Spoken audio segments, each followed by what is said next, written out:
would happen is you'd be in like a village in South Sudan. I would ask a question like, how many people visited the health clinic this week? The person standing next to me would translate it into, say, Juba Arabic, and the person next to him would translate it into from Juba Arabic to Dinka, and the person next to him would translate it Dinka to another language, and the answer would come back up through that line, and I'd get like 5 goats. So, clearly things have been lost in that whole interpretation chain. Welcome, everybody, to a new exciting episode of the Connected by Language podcast, the show that finds the most dedicated language learners out there and tries to learn from the craft. I'm your host, Michele, and I'm joined by my co-host. Usually in normal episodes, my co-host Michelle would be here, but today she's not available, so we apologize in advance for that. But if you don't know who she is, and if you're new to the show, I think it's a good time to introduce ourselves. Michelle is a language education specialist from Tandem, who is an app that allows you to connect and chat with people from all around the world, specifically native speaker, either in one-on-one chats or through group sessions called language parties. There's over 300 different languages supported, so no matter what type of language, what type of objective you're looking for, or type of friend that you're looking to meet, this is a fantastic way to get your language skills up. And you can find people like me inside the app. Hi, my name is Michele. I come from Italy. I speak Italian, English, French, a little bit of German, and a little bit of Japanese. And I'm sort of like a passionate person when it comes to finding people and seeing how languages have changed their life for the better. And 9 times out of 10 on this show, we found people that have changed their life through languages on an individual level. They were the ones that started the whole process of learning languages, and they got a lot of very nice things going for them. It could be something like getting a better job or changing completely their living situations. But today we're going to go a little bit more broad. Today we're going to see what the power of languages can have, the impact that it can have on a lot of communities, especially in the world of humanitarian work.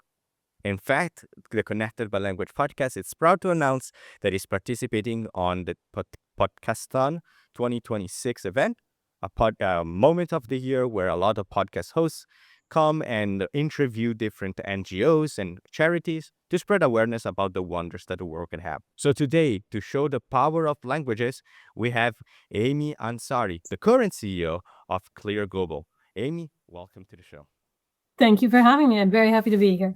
Yes, I cannot wait to see how from the very beginning of Clear Global as an NGO started, all the way to the behemoth of a humanitarian work that has been formed into today. But before we do actually go in depth on what Clear Global is today, I think it would be nice for the people joining in for the first time and that are not familiar with your work to give us a little bit of your personal journey and what you're all about. Okay. So I got my first international development job because I spoke Russian. And I was working in southern Kyrgyzstan just at the end, like just after the Soviet Union had collapsed. So that dates me a bit. And I found that like the job I was supposed to be doing was to help women start small businesses. Oh, wow. Very specific type of job. Well, at the end of the Soviet Union, it was something that sort of business mindset was something that people weren't very familiar with. But this was really tied to what kind of society the women in southern Kyrgyzstan wanted to build, what they wanted to do, what kind of lives they wanted to have in this whole new world that they were suddenly living in. And I found that if I really wanted to understand their hopes and dreams and desires, I really needed to speak Kyrgyz or Uzbek, that Russian wasn't good enough. And that sort of followed me through my aid career, that idea that we send people, or as aid workers, we go and we speak the lingua franca of an area or a region, or the language that the colonialists spoke, and we expect everybody to understand. But it's not good enough. And I found myself working with translators and interpreters all over the world to help me to try to understand. And what would happen is you'd be in like a village in South Sudan. And I would ask a question like, how many people visited the health clinic this week? And the person standing next to me would translate it into, say, Juba Arabic if I was in South Sudan. And the person next to him would translate it into from Juba Arabic to Dinka. And the person next to him would translate it Dinka to another language. And the answer would come back up through that line. And I'd get like 5 goats. So, clearly things have been lost in that whole interpretation chain. And that's part of the reason why when I saw the work that it was Translators Without Borders at the time, now it's Translators Without Borders and Clear Global and Tarjimli, that's when I thought this is really something that is needed by aid organizations, this understanding of how language works, the importance of language, and why aid workers and government services really have to be provided in the right language. It's interesting because like 9 times out of 10, this sort of like lines of lost by translation usually come as sort of like a comedic timing. You would see videos of people translating something 1,000 times and from Google Translate, but people don't really realize that the actual impact that can create this sort of like problem in translation chain. So having somebody that can take these very different languages and very different contexts and uniting it's something that is very hard and especially like very complicated to set up, especially for these languages that frankly, I don't want to sound disrespectful, but I never heard of most of these languages. So it's very difficult to kind of give a little bit of a timeline here. But it seemed that the idea from the Translator Without Borders and Clear Global already stemmed from you working in the world of humanitarian work after the fall of the Soviet Union. But I wanted to ask us a little bit of a tangent, like how did you first find your way to this intersection between language and humanitarian work, even before this, I guess, like event of your life started? Like, Oh, well, I've been working my mother was someone who really thought learning languages was really important. So I remember her trying to teach me German when I was like 8 years old because we were going on a trip to Germany. I don't speak German anymore, but um, fine, yeah. Yeah, every time that there is this show, always there's a way to talk bad about the German language. So we can. no, I don't talk we're- bad about it. Just I didn't for my like when I was in school that they taught French. Like French was the language, and so I learned French first. Well, after German, and then a few other, and then we moved around a lot when I was a kid, and so I learned the languages of wherever we were, or I tried to. And I realized that very young that it was that if you learn a language, then you're connecting with that society and that culture. You understand it better and you're accepted more. Yeah, and out of curiosity, so since you were moving a lot, you got to learn a lot of different languages, maybe some bits and pieces. So for people that are interested in knowing like your language skills, how many languages do you currently like speak or at least have some knowledge of? Oh, I only really speak English. Okay. I work for an organization of professional linguists, and I am not a professional linguist. I wish that I was. It's an incredible skill and an incredible talent.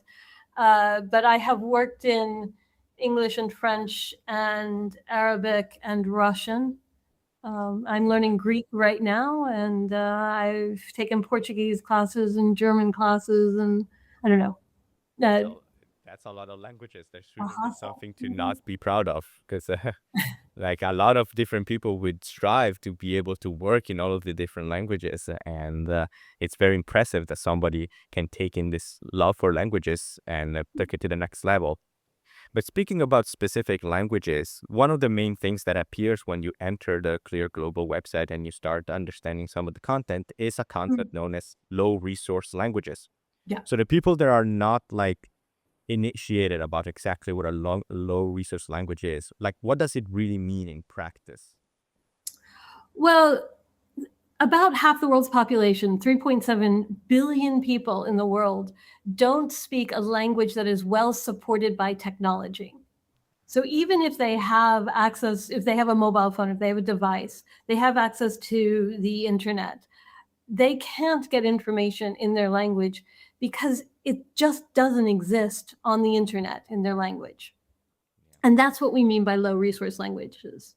Only about 20, 25 languages are very well supported. And it is not at all proportional to the number of people who speak the language. So there is more content in Dutch, for example, a language that I think about 4 million people speak, than there is in Yoruba, which 40 million people speak. Yeah, and it was very interesting because our previous episode was about specifically a Dutch woman that Mhm. started picking up a language of Luganda. She just Yeah, yeah. learning it, and she is currently she was currently struggling a lot finding resources about like something as simple as books or even like cartoons that since she has a daughter and all are very difficult to come around. And Yeah. luckily, technology gives that ability for people to get a little extra connection. Just a simple concept of finding a tutor that can help you in one-on-one languages, one-on-one exchanges is already enough. But there are definitely a lot more contexts where language translation could definitely help more. And we're going to touch on those relatively soon. But you mentioned already about Yoruba as a language. So I wanted to ask you a little bit more details about that, like an example of from your work where these language barriers have a very real consequence for people on the Mm. ground on the in everyday life. Yeah. So Yoruba is a language spoken primarily in Nigeria. We don't do a whole lot of work in Yoruba. We do a lot of work in the northeast part of the country. And this is one of the best examples I can give of just the impact of language on people's everyday life. Um, People were displaced in northeastern Nigeria because of Boko Haram a few years ago. And you may remember, they were displaced into an area that was primarily a Hausa speaking area. So all of the government services, all of the aid that they were being provided, they were getting information about it in Hausa. But they didn't speak Hausa. They spoke Kanuri or Fulfulde or Shua Arabic. And so when we went and we asked people what languages they spoke, we realized that there was a huge disconnect there. And it meant that people weren't able to get health care. It meant that they weren't able to get food or water. It meant that their kids couldn't go to school or they couldn't figure out how to register their children. So huge, like these people had already been through a huge traumatic experience, forcibly moving from their homes to another place. Then they were faced with an additional problem and traumatic experience by not being able to get access to basic God. essentials to live. Oh God. Yeah, it's definitely like there's a lot of people at least that that every day they come and speak languages. They don't really realize the very the actual essentials that 90, like you said, like more than half of the population, thanks to their lack of language support, cannot get. So it really makes it impactful when it's written, like it's when it's laid out like this as a like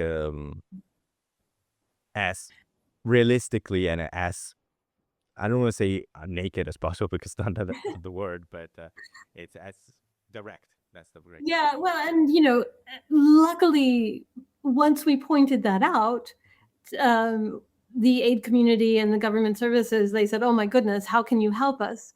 And so now about 83%, so 83% of the people in that area can now get information in their language because of the work that we do. And one question that I had, like, is there a specific areas, like, what specific areas of the technology or like the internet part have been translated into those languages? Is there like a specific subsection that are usually the targets of this like work? Well, one of the best multilingual assets in the world is, of course, Wikipedia. There aren't as many Wikipedia pages as we need in as many languages, but that is a source of very good content and very good information.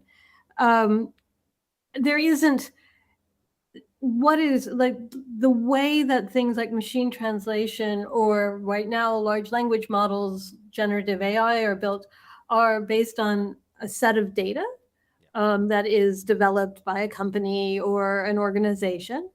And added to that is information that is taken off of the internet. And so what happens is if there isn't a lot of information just on the internet somewhere, so a government page talking about how you can register your small business, if it's not in the languages of that country, then there isn't any content basically in that language. So that's how those systems are built. Um, yeah, I don't know. Does that answer your question? Yeah, no, no, it does. And if one thing that I like to add is the fact that those like language models also tend to not necessarily be ready to learn about content from different languages. Like it's already for certain languages that aren't Mm, a lot more like I guess available than certain ones. It's sometimes it can get things wrong. Sometimes they can often. not properly read the data. Maybe some of the few resources that some languages have, some niche ones, are so outdated or like so behind the times that they are practically impossible to reach. So having somewhere or like a reliable way to get these resources as polished as ready to be ready to be analyzed as possible can make a phenomenal difference. And that's something that I've been completely very impressed by the work of Clear Global. But this language inequality, in the grand scheme of things, despite the fact that language inequality has been giving a lot of support and a lot of awareness, is it still, in your opinion, underestimated globally? And if so, do you think there's a specific reason why? Oh, it's incredibly under resourced. It's underappreciated as an issue globally, because most of the money is basically in English, if you can say it that way. And so even organizations that work in, say, Kenya, who are trying to build like little chatbots and things to help women to get information so they can have safe pregnancies, are really struggling because the information they can get and they can use is basically only in English. And then it's not really contextualized to that context. And it makes it really, really difficult for them. So they can't even, like, even Swahili, which is a fairly large language, and lots and lots of people speak it. Hundreds of millions of people speak Swahili. Um, and there's a relatively large amount of content and data in Swahili that's available digitally. It's still not enough to be able to support organizations and people who provide services, institutions that provide services, to be able to use those language models in a Yeah. way that's reliable and safe. Yeah, of course. And it's important to also know the fact that it can, overlooking set languages can have very major hindrances on social impact, social impact work. So I wanted to maybe ask you, maybe if you could give us a little bit more examples or methods that you have, I've noticed during the years that this overlooking languages, like overlooking the concept of languages, has hindered a lot of impact for a lot of work for like the social impact stuff, not necessarily specifically the communities that actively use these languages, but also other sides of the social impact world. The idea is that you've mentioned that, for example, some communities that have made content to help certain communities have safer pregnancies still is not Mhm, enough to like to have that impact and to help those communities sure. out. But Mhm, there's definitely a lot more in the world of social impact mhm, that isn't outside of this like communities that can be affected if those languages get overlooked. And maybe you could tell us a little bit more, I guess, behind the scenes on what aspects get usually like what problems does mhm. companies overlooking this aspect bring. Right. So a lot of languages, because people don't go to school in those languages, they can't read or write them. You can only really read or write a language that you go to school in and that there are books and things. It might be the language you are most comfortable speaking or getting information in, but you still can't read it or write it. And So one of the things we've been focusing on really is making sure that content can be made available in with using voice data, so in speech. So building models that can take that when somebody speaks, it can be put into text, so transcription system, or when there's text, it can be read out in voice, so an automatic speech recognition system. Um, so because that is the best way for people to get information in those languages, and that's the best way for people to be able to understand them and get that content. But there isn't a lot of focus on speech data, which is what that's called, in low resource languages. It's hard enough to get text data, and it's really hard because they're not really written down. People can't read and write them. But then it's one step further to make sure that we can get the speech data as well, and we can build models that are based on speech and voice technology.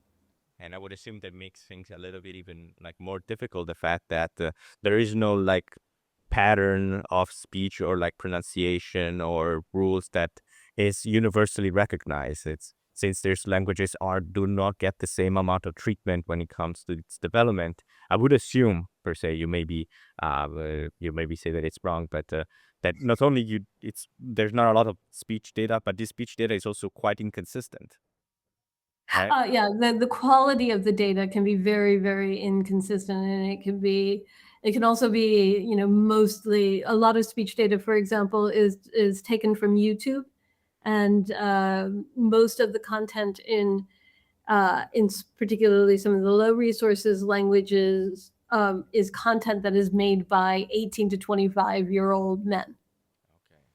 and so it has inherent uh, subject matters that 18 to 25-year-old men are interested in, and it may also have the biases that young men have. Mm.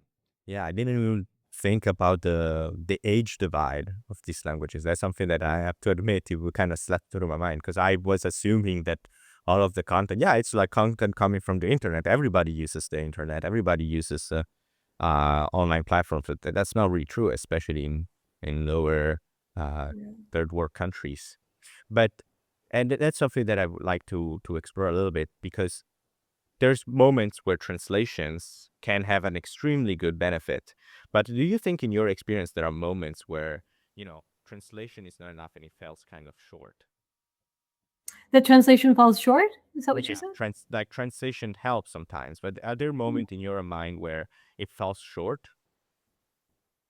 I mean, some of our work, we were, like I said, we were translating into some very low resource languages, and one of the things we found was that just having content in a language in text didn't, like, not very many people could read it. In Bangladesh, when the Rohingya came from Myanmar into Bangladesh, like, Rohingya isn't a written language. We didn't know what script to use. There were three different competing scripts, and using any one of them to write content was basically a political statement to some extent. And so we had to really think about whether or not we should be translating it, or whether we should just make sure that all of the content was recorded, and so people could play, over speakers in the markets and things, the information. And that creates another like problem in logistics of finding people that are also able to interpret all of these different like languages and be able to communicate it with a lot of different people. These communities may be a little bit, they may be small, but and from what I gather, they're a lot larger than people usually think. So getting the interpreters to take on this huge task seems quite difficult to get together. But of course, like it's fantastic that it's possible to have these monumentous achievements to be done. Yeah, we train a lot of people to do interpretation and translation. That's a big part of the work that we do. The One of the issues we have is that in a lot of countries, even if there is a school of interpretation or translation or linguistics or whatever, uh, those people are driven. They need jobs, obviously, and most companies want translation into English or French or Arabic. They're not really interested in the languages that poor people speak. The people who don't speak the lingua franca or don't speak the colonial language, because in a lot of countries, of course, if you just because you speak English or because you speak French, it almost automatically means that you are wealthier because you've been able to go to a school or you've been able to have tutors to speak those language to teach you those languages and learn those languages. Yeah, it's definitely something that you don't, let's just say in lighthearted note that those languages don't usually appear in your average uh, LinkedIn job description for sure. No, no, not really. But so there's a lot of things that Clear Global has to deal with. Translations, getting all of this data translated in the first place, the collection of that data. So it's very clear that the Clear Global has a lot on their plate. So I wanted to ask you, as more looking into the future, what kind of long-term solutions have you seen make a meaningful difference in supporting these underserved languages? Well, one of the things that when people fund development projects, they like to give people money for food, or they like to give people or organizations money for water. Um, but what that's missing is that communication and explaining to people why they're getting water and why it tastes different than what they had before, or why they need to have vaccines or whatever. And that communications is often not very well supported. But what's even more problematic is that because often it's a frontline aid worker, but what's even more problematic is that that's not very scalable. Like a frontline aid worker is expensive. And they're very good at their jobs. A community health worker can be very good, but she might be much more effective if people can get information. But to be able can get information digitally or via a screen in the clinic or whatever, and then she can concentrate on the more complicated or more individualized attention and problems that people have when they come to a clinic. But so what we need to build is this sort of foundational layer, this foundational layer of data and voice, text and voice data, so that we can develop those systems, so that governments and health systems and other NGOs can build the tools that they need. But what they need to be able to build those tools is that data, and that is really not very well recognized anywhere right now. Yeah. And one of the elements that gets cited a lot during when discussing this long-term potential of technology and languages is the concept of language use data. Now, language use Uh-huh. data as a concept may not be as clear or as Yes. like let's just say focused. So maybe you could give for the people that are unaware of what it is, like what is exactly language use data and why is it so important on today's like humanitarian work? Yeah, no, it's a good question. It was very surprising to me a few years ago when somebody told me that there were no maps of what language was spoken where, that had borders, that had geopolitical boundaries on them.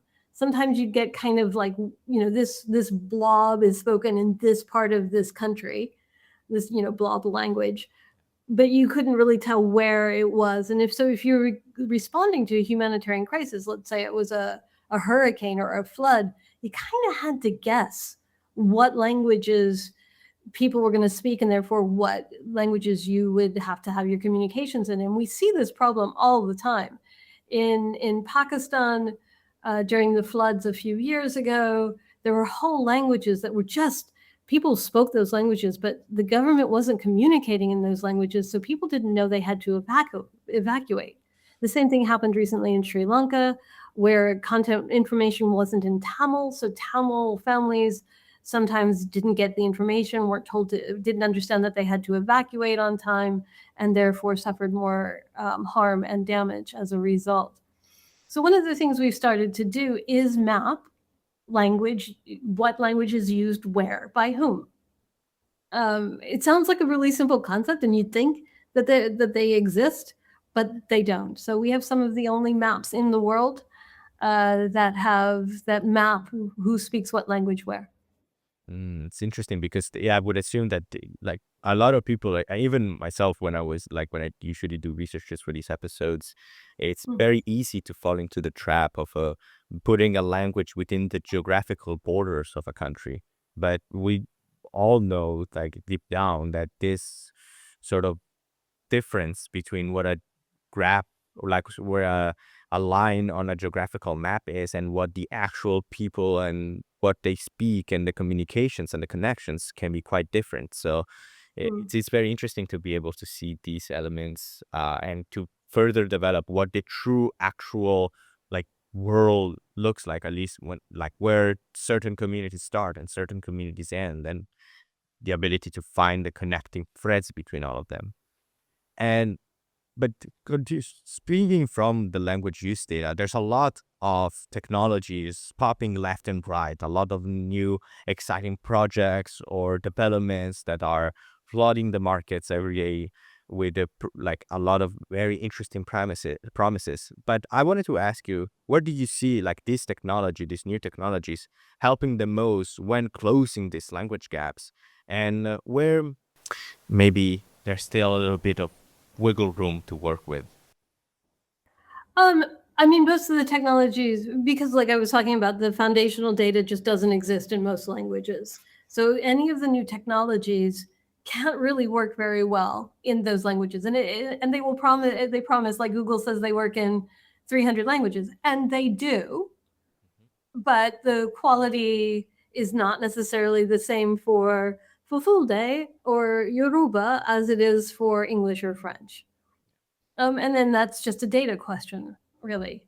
So the technology, any of the technologies, are only as good as the amount of data that they have. Okay, so let's just say there's need to have a lot of work on getting as much data as possible, as much as good quality data as possible, because Yeah, not good quality is necessarily important. about the numbers, but it's also about, the actual usability of those. And Mm. as a concept, this kind of makes you wonder about the actual impact of and the power that that languages can have as a whole. So going to a little bit more of like I guess broader section of the show, eh, maybe in your opinion, in what ways does language as a concept as a whole shape who gets who gets heard and who gets left out in global, even in something as big as global decision making? Well, globally, like half the world's population doesn't speak a language that is meaningfully online. And so, if we're doing consultations about climate change adaptation, we are not hearing anybody who doesn't speak one of those 25 languages. We're just there's no way for people to input into those debates, for them to have their voices heard, for people to even understand if they can, because there aren't interpreters, there aren't translators, and there's not technology to be able to meaningfully engage with 3.7 billion people It's right now. definitely. So we're all suffering as a result of not being able to hear those voices. Often, one of our projects in Bolivia, for example, worked with uh, the Turkana community, people who spoke Turkana in Bolivia. And they had a lot of local indigenous knowledge about disaster preparedness and prevention, and what are some of the early warning signs of a flood or something happening in their part of Bolivia. Communications from the Central Disaster Management Authority, warnings and things, would come in Spanish, but they weren't very specific and they weren't easily understood by the people in the Turkana community. At the same time, these communities have been living in this part of Bolivia for hundreds and thousands of years, and so they've learned some of the early warning signs of impending floods, and they haven't been able to communicate that back to central authorities to say, "Hey, a flood's coming, get prepared." So some of the work we've done is to try to make that connection and make sure that that information can go back and forth. But you can imagine that's a very local level. You can imagine Like if you're missing all of that information on a global level from half of the population of the world. Yeah, and and it really does put into perspective how much knowing even the most like non like nichest languages or the most specific one, how much impact or how much potential it can bring to people. And that makes me wonder. I interviewed on the show people that have known a lot of languages, from like the famous ones to even some niche ones. And let's imagine that somebody is looking at this program thinking that they could also help. So my question becomes, just like the good how Clear Global helped these communities, for people that are listening that who speak more than one language, like what are some realistic ways that they can contribute? Well, there are all kinds of ways that you can contribute. We're always looking for donations, first of all. All NGOs, all nonprofits right now are always looking for donations, so please feel free to give. But and people who speak more than one language, if you're an interpreter or a translator, you can volunteer. You can go to our website, either the Clear Global or the Tarjimli or the Translators Without Border websites, any of those websites you can go to and volunteer to do interpretation through Tarjimli or translation from Clear Global. We have tasks in all kinds of languages. Just because you speak Spanish and English, don't think that you that we don't need that support. We definitely need that Always needed. support. You can also always contribute voice data. There are a number of different ways. We have some projects right now where we ask people to record voices for different purposes. But if you speak a low resource languages, there are also other places where that are more openly available. Mozilla Common Voice, for example, is a very openly available platform where people can record voice data. And then it is openly available to anybody, and anybody can use it to develop voice tools and technology. So there's definitely a lot of different projects that you guys are handling. But I also wanted to maybe ask, so for some people that not necessarily maybe have access to these projects or just want to contribute even more on their day-to-day life, are there like other external, even simpler methods of contributing to the cause, even without the clear like enter a certain program? I mean, I think another thing I should point out is that a lot of people work at companies. A lot of companies have corporate social responsibility or CSR programs, and convincing your company to donate or to have a matching program. So if you give $10, the company gives 10 or 20. Some companies double, which is great. That's also a great thing to do. And promoting that within your company is we're always happy to do little talks and things like that. But just promoting language awareness and supporting people who speak other languages is always a help. The advocacy on every level, making sure that people are aware that other people speak other languages and that information has to be available in those languages so that people can get information and be heard and get their rights, have access to their rights. Yeah, that's a very important thing that I would like to then maybe a little bit later to explore the importance of speaking your rights. But with all of these different projects that is happening, they are like going at a breakneck speed. A lot of new people are joining in. They're giving their as much resources as they can, as much help. But it makes maybe someone would wonder, why does raising awareness about language justice and exercising your language rights feel particularly urgent right now? Well, I think it feels particularly urgent because the technology is moving so fast right now. And we used to talk about a digital divide, but increasingly people are getting access to the internet, to phones. Phones have become some like you can get a smartphone for like $15 now in some places. Um, but what's happening is that you still can't get information. So we're talking about a language divide now. And that's why it's more and more important. It's not so much the digital divide anymore, although that's still an issue. It's the digital language divide that's really important that people just don't recognize really, So like the tools are there, it's just that it needs somebody to kind of use them to their fullest extent or to make them useful in other to languages. Yeah. make it useful. Yeah.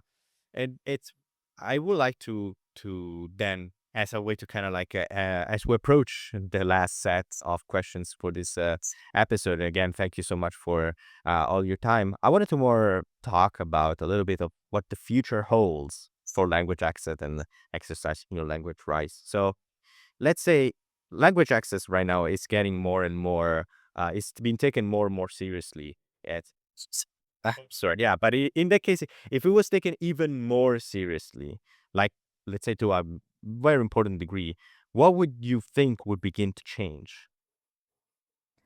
Well, first of all, I think we'd have a much richer conversations and cultures and much better information about what works in the world and what doesn't work in the world.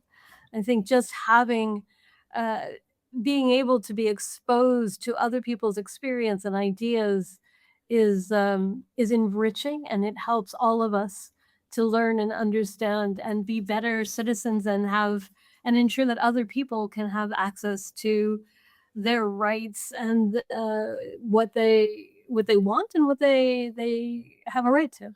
Yeah, and it makes you wonder because at least like talking from a perspective of someone that stays on the internet for quite some time, so it seems like this access to technology has not really been creating this sort of like connection and that at least people were expecting to. We were expecting to have everybody connected and be a lot more harmonious. And let's just say it's while there's a very great strides to actively help with that, the overall, like it seems like a lot of different community has started to become even more bitter, even less connected to others, thanks to these like technologies that allow them to be as isolated as possible. So having this ability to finally have that sort of dream scenario of people understanding each other whenever and with the second that somebody has trouble, they can have all the help that they need. It is something that I think it's worth fighting for and it's worth to dream for and it's worth contributing as much as possible. So now we come to the last question of the show. So get ready for this one. So let's say if listeners that have listened to all the way through this episode remember one thing, just one tiny thing about language justice after this conversation, what would that element be? That everyone has a right to information in their language, and is so meaningful. It gives people dignity and agency, and it makes them understand that they are equal to everybody else in the world. Yes, I think those are very powerful words. Being equal is what it's our ability to connect to people, our ability to craft interesting ways to find similarities within, every person. Everybody has their own different background, every different languages, every different cultures, but there is like our voice is what keeps us completely connected. We're not like people from completely different backgrounds. We can easily be harmonious with each other. And I think those elements are, again, something extremely important and something that it's very impactful. And I hope that people remember this after like from this episode. Again, if what this one thing I want people to remember. And with that, yeah. And with that, thank you so much, Amy, for being part of this special episode with Podcasthon 2026 episode of the Connected by Language podcast. Thank you very much. It was lovely to be here. Thank you for inviting me. And for people that want to know more about the projects that you're working on or like some useful platforms or portals that they can use to either donate or learn more about Clear Global, what would be the best place to Our website, of course, clearglobal.org, or you can already follow us, Clear Global or Translators Without Borders, on almost any social platform. Yes, We're on almost all of them. yes, make sure that you stay updated on what Clear Global is up to and all of the strides that they're making to this wonderful like space, and all of the links, including the donation link, will be found in the description below, as well as the link to learn more about Podcasthon 2026. If you are a podcast owner or someone that loves podcasts that wants to contribute to not only Clear Global, but also a lot of very incredible charities and NGOs, you can also find the link in below. And in the meantime, thank you guys so much for watching this episode of the Connected by Language podcast. I wonder if you guys have done some charity work in the past, even if it's not language related. I would love to know more in the description. But in any case, if you guys enjoyed this video, please leave a like and subscribe, and or you can follow us on our various social medias. And who knows what next person will come here and talk about their very interesting language skills. So until that time, I guess you can stay tuned for the next episode, okay? So until next time, bye bye.